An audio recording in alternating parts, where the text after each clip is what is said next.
8th episode of the Cougar Playbook podcast. I'm Carter Gledhill, and today I'm joined by one of our very own, very special Assistant Athletic Director, Janet Wolbert. Janet, thank you for joining us today. You are very welcome. I've been enjoying watching all of your podcasts. This has been fun. This is a way that I can still keep in touch with people with given all the circumstances. So I appreciate you reaching out, and I'll do the best I can with this. We'll see how it goes. That's all right. No worries. I mean, that's what it's for. It's to help people out, just keep in touch with everybody. But I know for you, it's kind of weird because you don't have any athletics right now to deal with, but a lot of behind the scenes stuff been going on.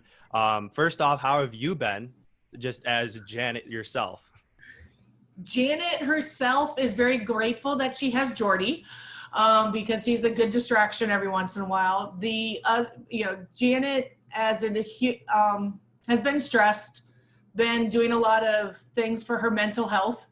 And so it's been an interesting couple of months, to say the least. There's some anxiety and there's some concern, a lot of questions, because at the end of the day, we all want sports back. You know, this is the reason why I do what I do, is part of it is enjoy sports. And I love working with student athletes. And it's been a very difficult time not seeing student athletes because I miss seeing everybody. I miss watching you guys compete. I miss seeing you guys on campus and just saying hi. And so that's been difficult. So, but, I just got back from a vacation, got to regroup and refocus, got to visit with some family and some close friends. And so that helped. So we're just plugging and chugging. I mean, that's the nice thing about everything. A little bit opening up now. You can go out to restaurants a little bit. I mean, taking the baby steps going up there. You and I talked about this before we got on the air right here, but you were just in a meeting with the conference. So I imagined you right now being the assistant AD. You've been just doing a lot of behind the scenes stuff. What have been some of the other stuff that you've been doing since there's no athletics to be directing right now? You're just organizing stuff. At the end, when we first went into quarantine at the end of the academic year, a lot of time was spent just reaching out to coaches, making sure we're reaching out to student athletes, making sure that they're doing well in their classes, doing well academically. Our academics look great for spring semester, all things considered. Our team GPAs went up, our individuals athlete average GPA went up. So I'm very proud of academics. We did well. So I was doing that for a while. Then May and June has been a lot of meetings and behind the scenes, and what are sports going to look like in the fall? How are we going to do sports in the fall? Updating rosters. That's one of the things that I've been working on this week, is updating all the rosters with the incoming student athletes, because we've got a lot of people coming in. And so I'm really excited to meet all these new freshmen coming. We've got some good transfers coming in. But honestly, a lot of my time for the past couple of weeks has been spent in meetings discussing athletics and this whole return to play at both the campus and at the conference level.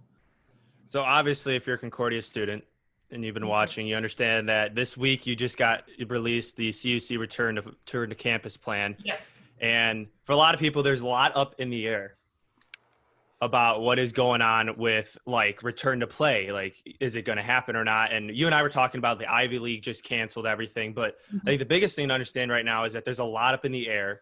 So I know for me, especially as an athlete, when I got this document, that there was a lot that was given out that I could already assume that was there. But some of the highlights, I mean, just from the athletic side, I think the good thing that we see right now is that the page 20, the athletic section, it says CUC is preparing to move forward with all fall athletics. Athlete staff, administration continue to monitor the situation closely, including continuously update guidelines and regulations with the NAC and the NCAA. So you mentioned it earlier that everything is just a fluid process. Like, there's nothing really set in stone. But what has been one thing that you found to be kind of like a positive in all of this that's kind of like leading the charge for return to play? I think the positive thing is we all want sports to happen.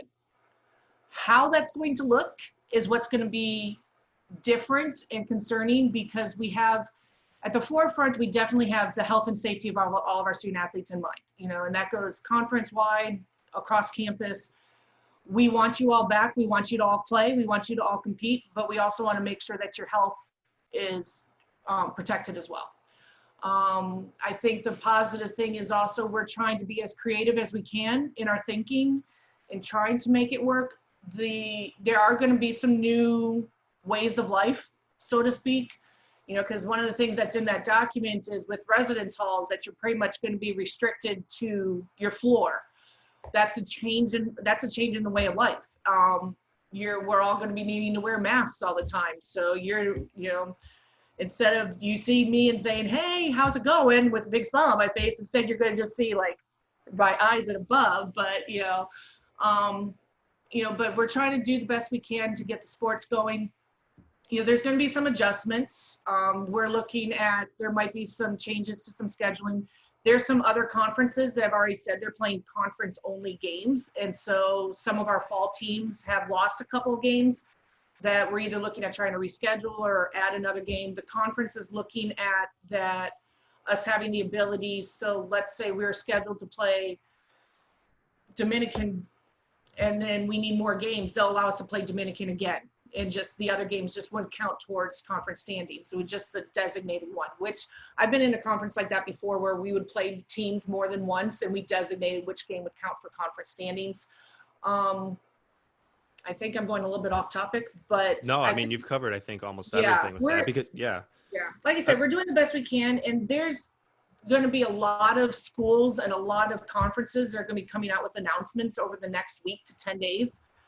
And like what's in the return to campus document that was sent, athletics was only listed as one page. In reality, we've been working on a full-fledged detailed plan that's more than one page, and that's working on the approval process. But that's also a fluid thing.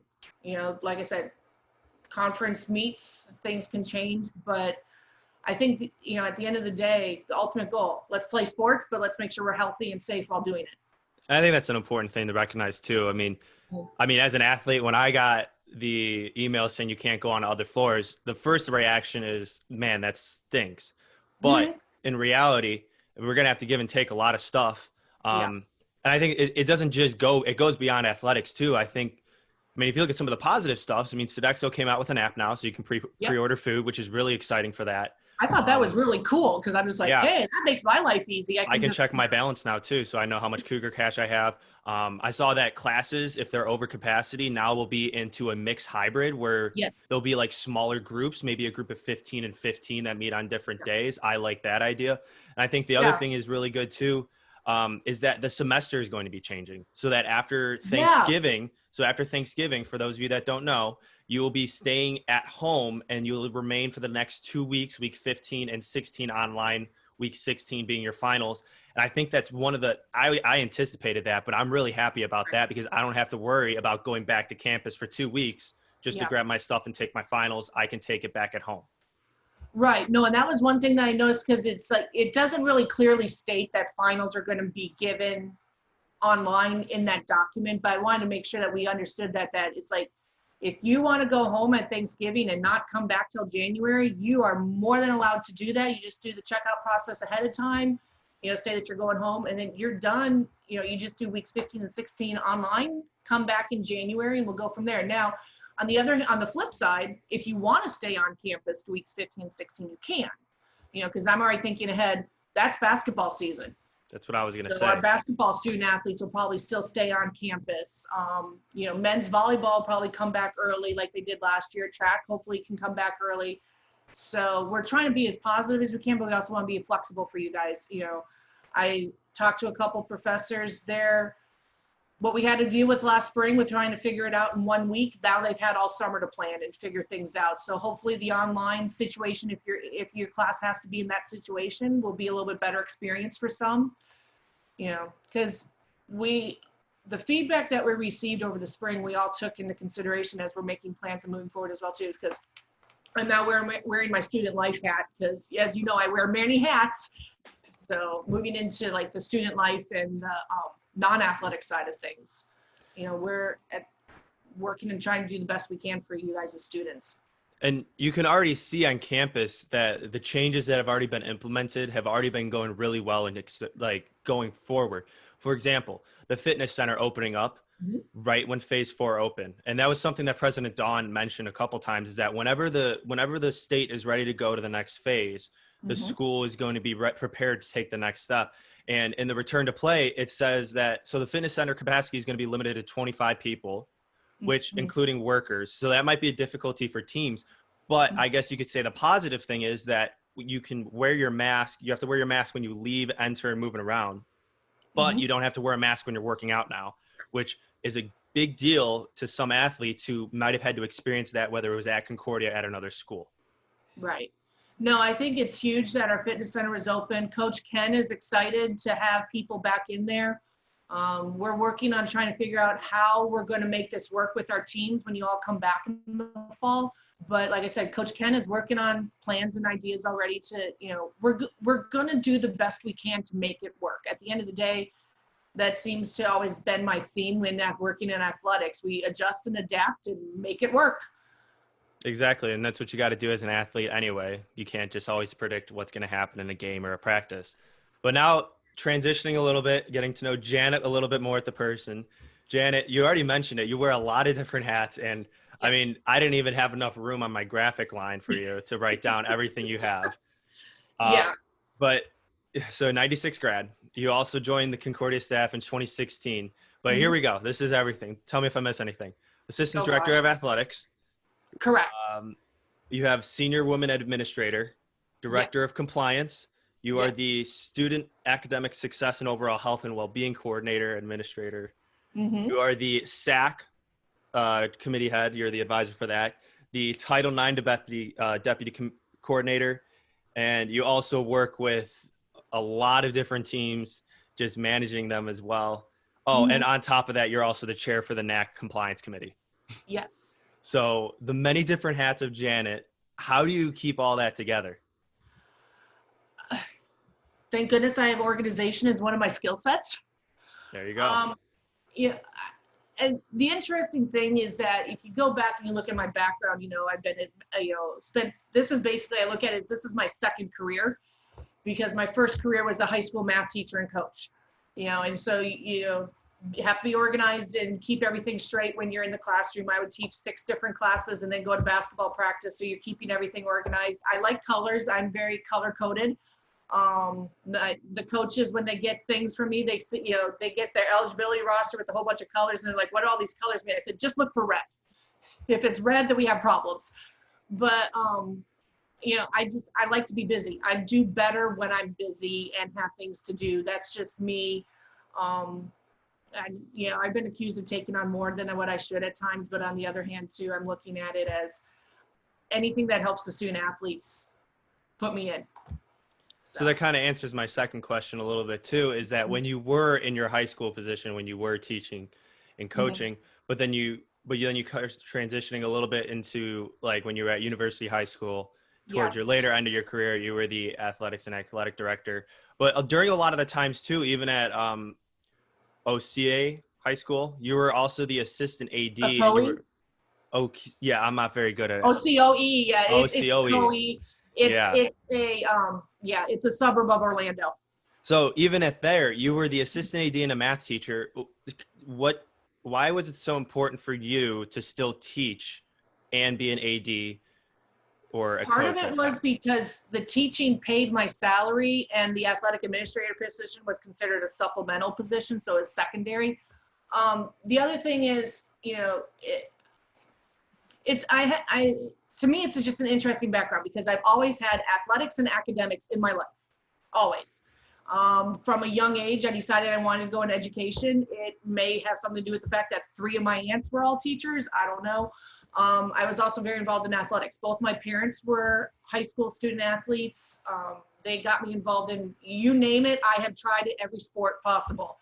I did try softball with equivalent of baseball. I can't hit the broadside of a barn with a bat. Okay, a moving object with it just doesn't work. And so I've just always enjoyed athletics because that's been part of my family, and academics is part of my family.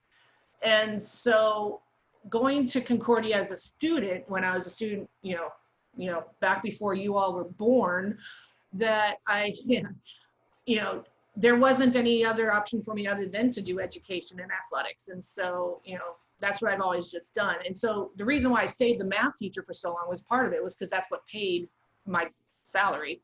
Part of it is I just enjoyed, it's a different relationship that you can build when, especially if you ask most people what their least favorite subject was in high school, what do you think most of them say? Some sort of math. Yeah. And so I really enjoyed having the opportunity to change their perspective and looking at it that, it's really not that difficult. It's all just, it's a new language. If you can speak the language, you can then perform in it. It's the same as if, for an athlete, if you can speak the language of the sport, you can be successful in it.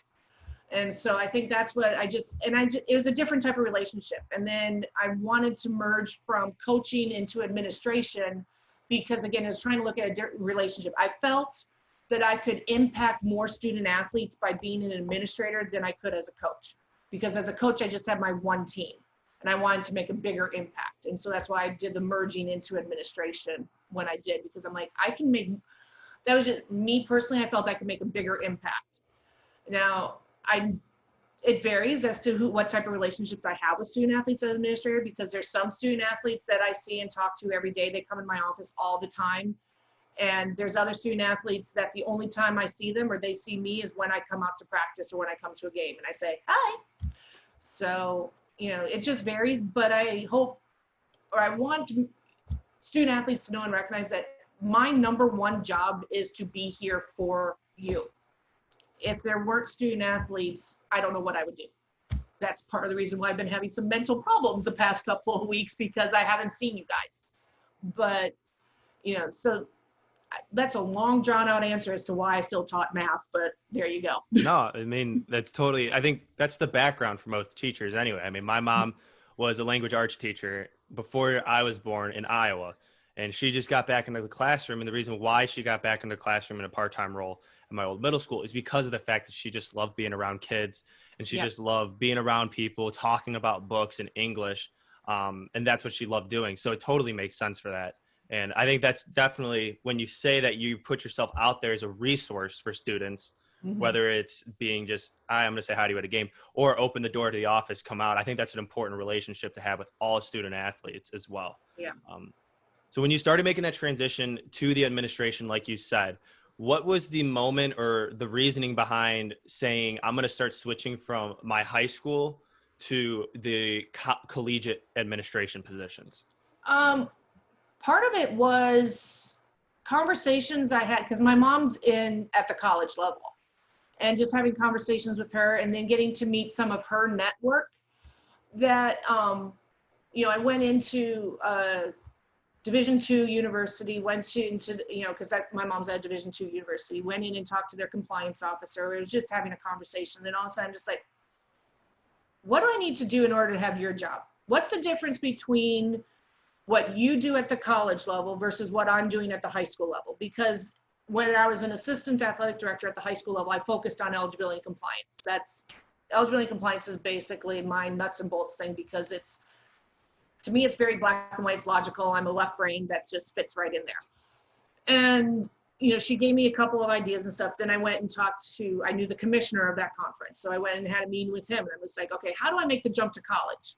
If I want to do that, would that be feasible? How would I go about doing that? And there were going to have to be some sacrifices for me to do that, because even though I had all this experience at the high school level, to try to make the jump to a college level is difficult, because colleges tend to look for people with college experience. They don't necessarily consider people with high school experience. And so it's always been just in the back of my mind about looking, and every once in a while I put my name out there and try to apply for different positions and stuff. And ironically, how I ended up making this jump was based off the 2016 CIT. So, we just hosted CIT this past January. And so the CIT that we hosted prior to that, I made a point of coming back to the alma mater, visiting everybody, because part of it was also they were recognizing my coach who recruited me. The ironic thing is I had one coach that recruited me and I had a different coach that I played for. So the coach that recruited me, we were throwing a big celebration for him because it was his 80th birthday. And it was also at home. I'm just like, all right, let me go home. And so Kathy Gebhardt, who's the dean of students, she and I were at Concordia together, and we were really good friends. And we were hanging out that weekend. We were talking about different things and that type of thing. 3 months later, ironically, the person in my position resigned. And so Kathy calls me and says, hey, do you want to move back to Chicago? I'm like, possibly. And so then one thing led to another, different conversations happened and stuff, went through the interview process, I applied, all that fun stuff. And it just, it was the right time and the right school, because that was the thing too. I always, when I made changes in my career, it was always because it was the timing was right and it was a purpose for me to move on to that next opportunity. And when this opportunity came up, talking with different people that I'm really close with, talking with mentors, it was the right time, the right school, everything just, it all just, when you think about all puzzle pieces or everything, they all just fell right into place. It just, there isn't a way I could say, I could not walk away from this opportunity. And it's Concordia. I love this place. It's, when I was looking at colleges as an undergrad and trying to figure out where I wanted to go to school, within 5 minutes of being on RF's, well, back then it was Concordia River Forest. When I was walking on RF's campus, I looked at my mom and I said, this is home. This is where I'm going to school, period. We canceled the rest of my visits, everything, that was it. And it's always been a sense of a second home to me. And so that's why, it was because it was this college at that time that I made the move. Is that long John answer again? I talk a lot. Totally works because, it definitely wasn't for the weather because, nobody can beat that Florida weather. But, it's been 90 in Chicago area for the past week and a half. So I guess that's the one thing. Yeah, I was in Florida last week.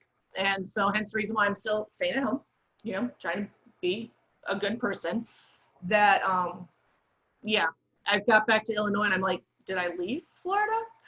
And it was one of these, I grew up in the Midwest. I'm originally from the Midwest. And so, it was good, and do I miss Florida? At times when it's negative 20 degrees and 3 feet of snow, a little bit, but again, all my Florida people were the ones also pushing me to take this opportunity.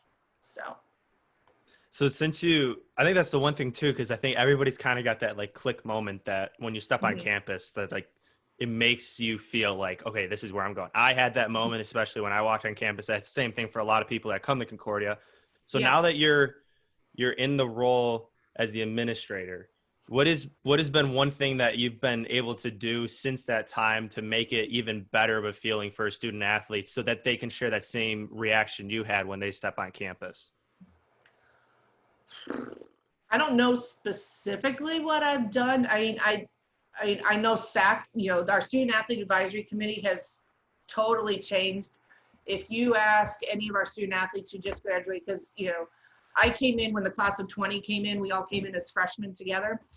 And so if you look at any of the outgoing SAC members who were members of SAC since freshman year, they would say, I would hope that's one thing that they've noticed a change in. I think the fact that I do have an open door policy, that I make myself available, and I try to be as honest as I can and as open as I can.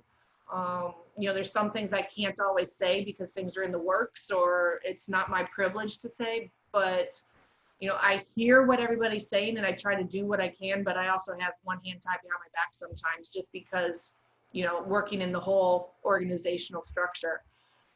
But I just hope I'm making the experience just even a little bit better or positively impacting a student athlete while they're in their 4 years on Concordia's campus. I think you've been doing a pretty good job of that anyway. I have a blast seeing you at practice when we're in the gym or something, even if so, saying hi when we got our basketball game. He says, I'll tell you, when we had CIT here, and that's first CIT, that was definitely a very unforgettable experience. I had an absolute blast doing that. So yeah, I'm just disappointed that the NCAA had their national convention scheduled for the same weekend. I know. I remember that. Yes, according to NCAA bylaws, someone from each institution has to be at the convention, and that was me. Yeah, so give and take. But I had my phone with me like the whole time. I had the games on. I'm sitting in meetings with my phone watching the games, and I'm just like, okay. I missed all the play-by-play because it would look really weird if I had the earphones in too. But it just seeing what I could see on the video, I know how CITs can always be. I mean, I've been to so many of them, but I'm disappointed that I missed the one at home.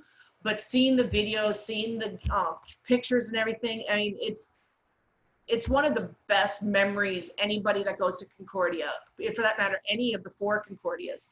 It's always one of the best memories that always stands out, because it's the one time when we are truly like just all in. And it's one of the things I would love to have is that same type of atmosphere with the same amount of student involvement at our athletic events. I wish we could have that more often than one time every 4 years.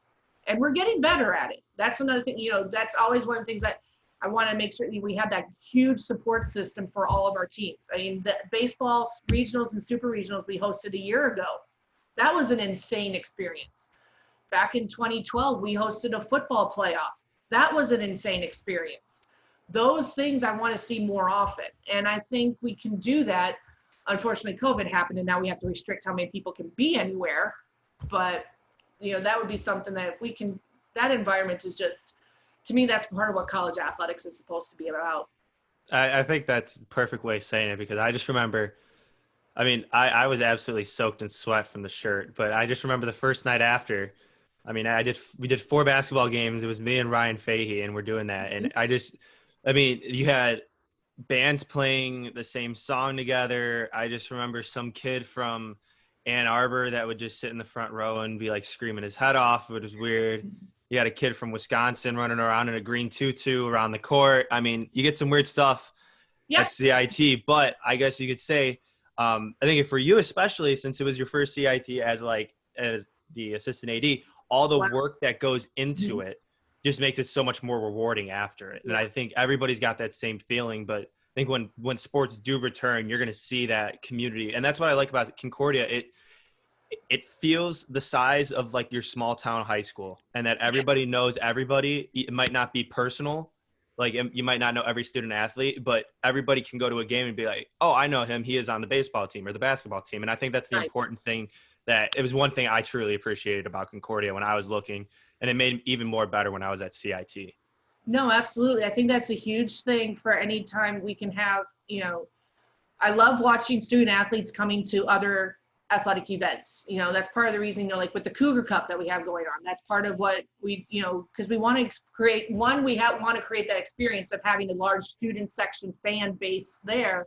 And 2, it gives students an opportunity to see, student athletes to see what other programs are doing and contributing to. And that's one of the things I like about SAC is that, okay, this is what we're doing in baseball that really makes a difference. So now women's soccer can pick up an idea and carry it on, and then they can pass it on to the men's lacrosse team, or, that at the end of the day, you have your family within your team, but you have your family amongst the student athletes, because some of my closest friends that I still keep in touch with now weren't necessarily my teammates, but they were other student athletes that I worked with, that I supported, that they supported me, that we built those relationships outside of our actual game, but with other things that we did as athletes.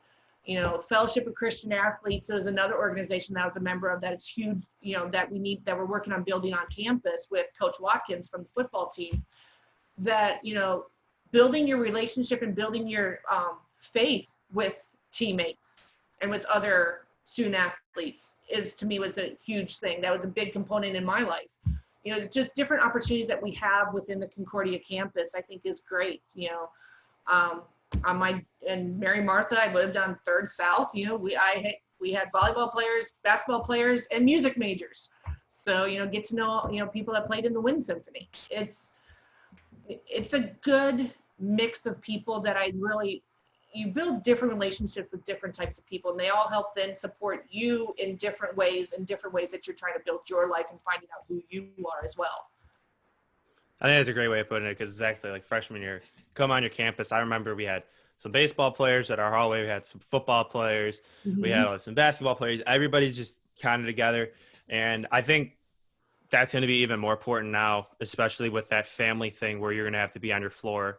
But again, it's not I think if you look at it as I'm not able to go out and see my friends somewhere else, I mean, you can look at it that way, but I try to look at everything as a positive way Yeah. in the fact that, hey, if I do this now, maybe spring semester, it'll be eased up or something better. Because in reality, I look at it with my roommate too, is that both baseball players, I'm going to be able to see my teammates once I go to practice, and I'm going to see them when I'm in the cafeteria. And then as I leave, that's fine. But it's going to be able to be nice now to not have to worry about a distraction with homework or anything. And try to find the positive out of everything. And I think that's No, one thing that's absolutely. important. Well, and just think too that you can be able to spend more time with the people that you live on your floor with, you know, and get to know them more. I mean, granted, I'm aging myself and doing different things, but I know like video game contests or competitions or something you could have amongst your floor.